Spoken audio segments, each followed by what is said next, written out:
L'Assemblée va entendre une allocution de son Excellence Charles Michel, président du Conseil européen de l'Union européenne. Je prie le protocole de bien vouloir accompagner son Excellence.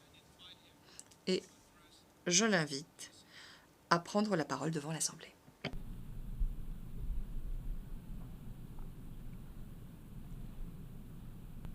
Monsieur le Président de l'Assemblée générale, Excellences, Mesdames et Messieurs, lorsqu'on pénètre dans ce bâtiment, le regard est attiré par une lumière bleutée. C'est le vitrail de la paix. Au cœur des Nations Unies, ce vitrail de la paix est dédié à ceux qui servent les Nations Unies. Ce vitrail a été créé par Marc Chagall, un juif russe qui a vécu la majeure partie de sa vie en exil, traversant 2 guerres mondiales. Pour garantir la paix et la sécurité reconquises en 1945, les promesses de liberté et solidarité ont été gravées dans la Charte des Nations Unies. Ceci est le 10e discours consécutif que j'ai l'honneur de prononcer à cette tribune. En 2015, j'avais énuméré les défis de notre génération, conflits, pauvreté, climat, migration, et bien entendu, aucun de ces défis n'a disparu. Mais nous pensions à l'époque, il y a 10 ans, disposer d'un cadre solide, robuste, l'ordre multilatéral qui nous permettrait d'y travailler ensemble. Nous sommes 10 ans plus tard et ce cadre est en train de se fissurer sous nos yeux. Usage de la force, actes unilatéraux se multiplient et nous assistons, parfois c'est vrai, avec un sentiment d'impuissance, à 3 conflits majeurs qui forment un cocktail explosif.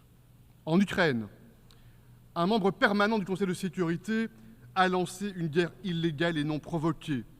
C'est une tentative flagrante d'imposer la loi de la force plutôt que la force de la loi.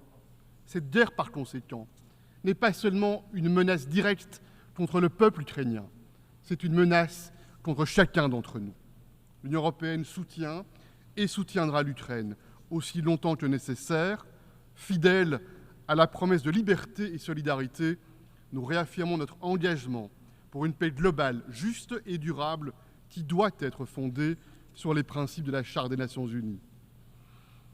Liberté, solidarité, c'est en vertu de ces mêmes principes que nous condamnons les attaques terroristes abjectes portées par le Hamas et nous exigeons la libération de tous les otages, sans condition. Israël a le droit de se défendre dans le respect du droit international et du principe de proportionnalité. Nous voulons un cessez-le-feu immédiat, conformément à l'ordonnance de la Cour internationale de justice. Chaque vie civile compte et nous condamnons toutes les attaques indiscriminées qui frappent les populations civiles. L'Union européenne agit et veut agir davantage pour une paix durable dans le cadre d'une solution avec 2 États. L'escalade sans fin doit cesser et je le dis, entraîner le Liban dans cette spirale est absolument irresponsable. Ces appels, y compris envers le gouvernement d'Israël, ont été vains jusqu'ici et cela ne peut pas durer. Nous soutenons l'existence d'un État d'Israël démocratique fort, vivant en paix et en sécurité, aux côtés du peuple palestinien qui doit disposer de son propre État viable et stable. Le peuple palestinien mérite le respect et la dignité. Et je le dis au gouvernement d'Israël, viser la sécurité en négligeant la paix est un leurre, cela ne fonctionne pas parce que la paix est la meilleure garantie de sécurité. Un monde alimenté par la vengeance et les châtiments collectifs est un monde moins sûr. Le peuple palestinien a droit à son État et la négation de ce droit nourrira indéfiniment des menaces de sécurité sur les Israéliens et sur celles des Juifs partout dans le monde. La négation des droits des Palestiniens rend le monde plus dangereux et mine le système multilatéral qui ne peut pas tolérer le 2 poids 2 mesures. Chers collègues, la guerre civile au Soudan fait rage, violence, brutalité, viol, et comme toujours, ce sont les femmes qui paient le prix fort. Une gigantesque catastrophe humanitaire, 20 000 morts, des millions de personnes déplacées en situation d'urgence, et c'est toute la corne de l'Afrique qui menace de basculer dans le chaos. Or, je pose la question, que sont ces deux généraux en guerre sans leur soutien extérieur? Les livraisons d'armes doivent cesser. Nous pouvons stopper ce conflit si nous le voulons. Alors c'est le moment d'agir et de mettre en œuvre les processus de réconciliation et de paix qui s'imposent. Mesdames et messieurs, la vie d'un enfant tué dans une école bombardée est précieuse, en Ukraine, à Gaza et partout dans le monde. La dignité bafouée d'une femme violée est sacrée, en temps de guerre comme en temps de paix, au Soudan, en Ukraine, partout dans le monde. Privée de nourriture, une population entière est un crime de guerre, en Ukraine, à Gaza, au Soudan ou ailleurs. Un crime est un crime, quel que soit l'auteur et quel que soit le lieu. Et notre indignation, pour être sincère, doit être universelle. L'Union européenne défend avec la même vigueur le droit international humanitaire partout et toujours. Nous condamnons les actes de déstabilisation, quels qu'en soient les auteurs. Je pense à l'Iran, qui, au travers de proxy, soutient des initiatives qui ravagent et fragilisent le Moyen-Orient. Je pense aussi au soutien militaire de l'Iran à la guerre menée par la Russie contre l'Ukraine.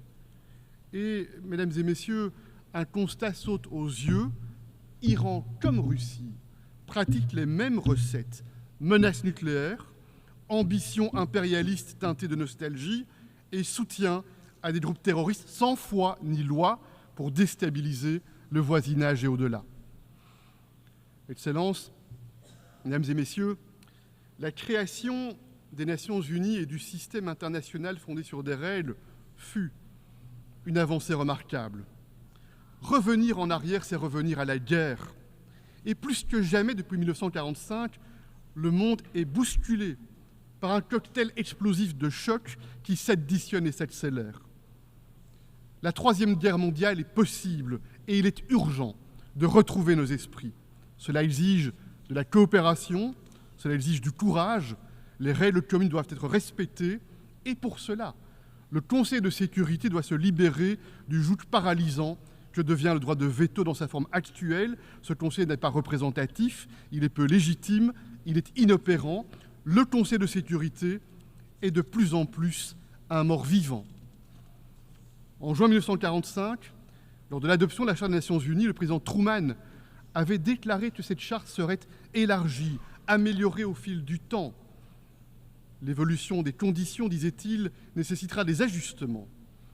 Les décennies ont passé, le monde a changé, les ajustements n'ont pas eu lieu et pourtant, il faut réformer le Conseil de sécurité, le rendre plus inclusif.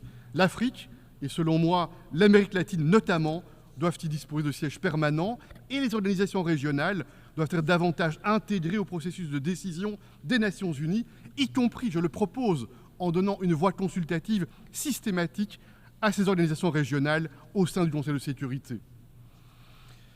Mesdames et messieurs, il n'y a pas de liberté quand les sécheresses dévastent nos cultures. Il n'y a pas de liberté quand des inondations ravagent nos maisons, quand des ouragans détruisent nos foyers. Il n'y a pas de liberté quand nos enfants n'ont pas accès aux vaccins, aux médicaments, n'ont pas accès à l'école.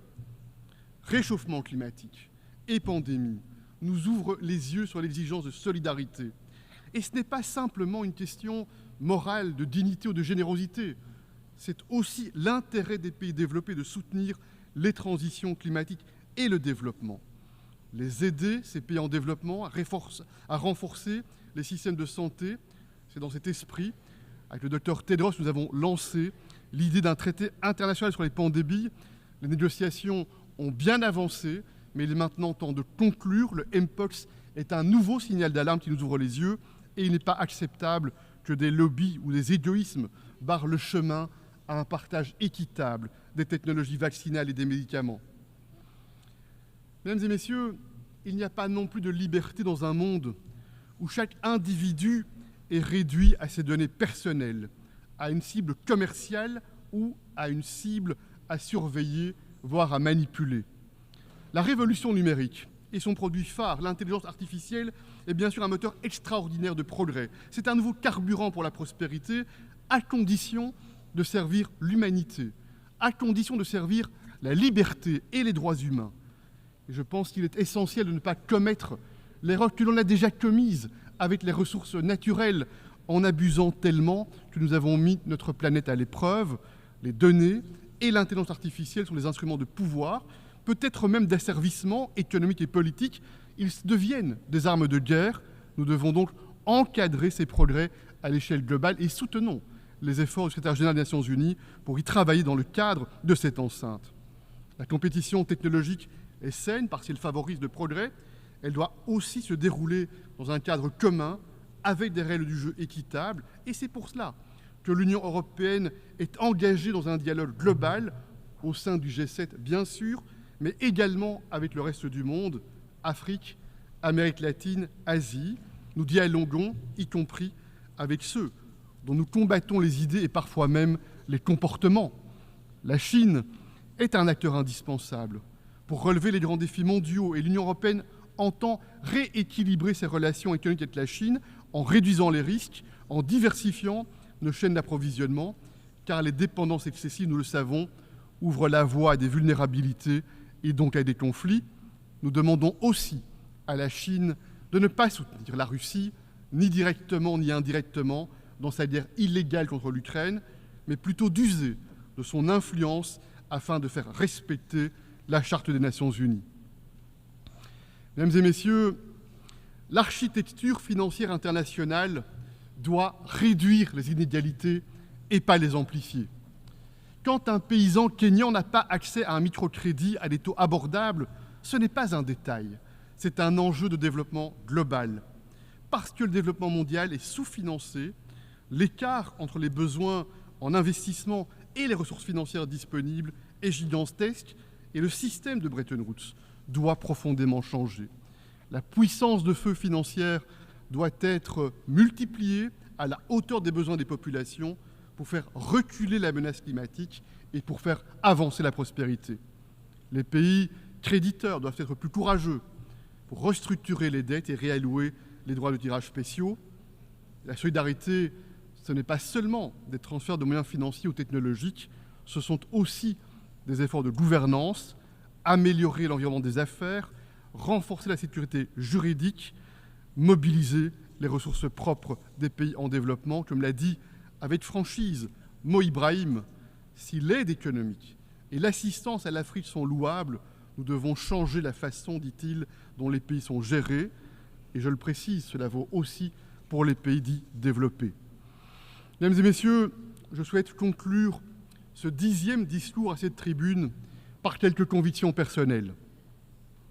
La première conviction, les 2 poids 2 mesures, c'est le poison contemporain des relations internationales. Lorsque nous défendons la dignité humaine, la souveraineté territoriale, les élections honnêtes, libres et transparentes, nous devons les défendre et les protéger partout et toujours. Et chacun, probablement, avec humilité, doit se regarder dans le miroir. Nous sommes tous légataires de nos histoires, de nos cultures, de nos traditions, et probablement aussi de nos erreurs respectives. Chacun doit tirer ses leçons avec modestie pour s'efforcer de devenir meilleur. L'Europe peut-être parfois est maladroite, mais toujours agit sincèrement et de bonne foi pour que la liberté et les droits humains soient respectés.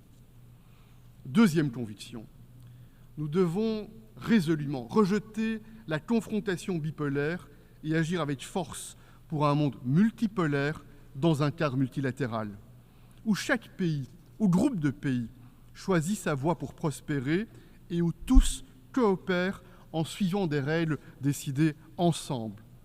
Et résistons aux pressions pour choisir un camp contre l'autre dans la confrontation bipolaire qui ne peut que mener au pire. Enfin, ma troisième conviction, je crois profondément à la coopération entre les organisations régionales et le rapport substantiel pour les Nations Unies.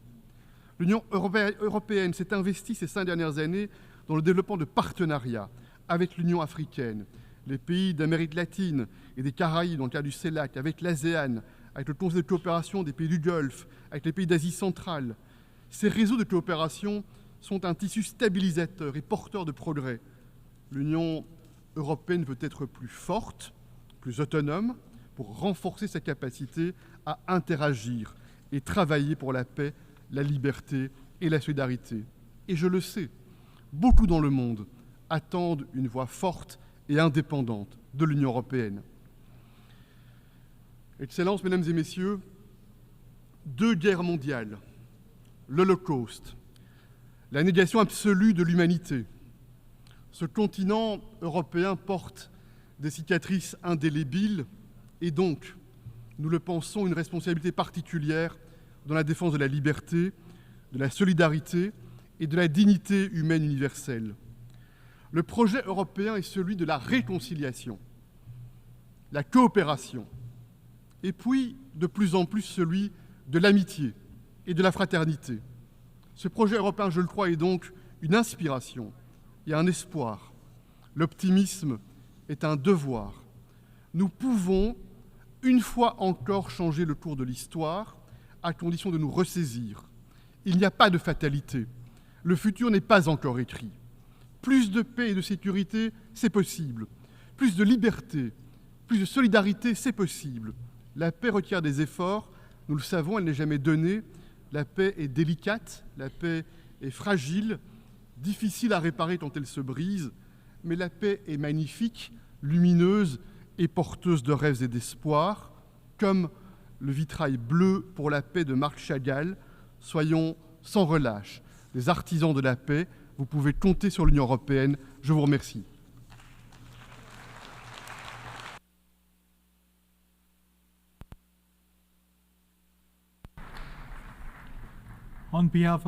Au nom de l'Assemblée générale, je tiens à remercier le président du Conseil européen, de l'Union européenne,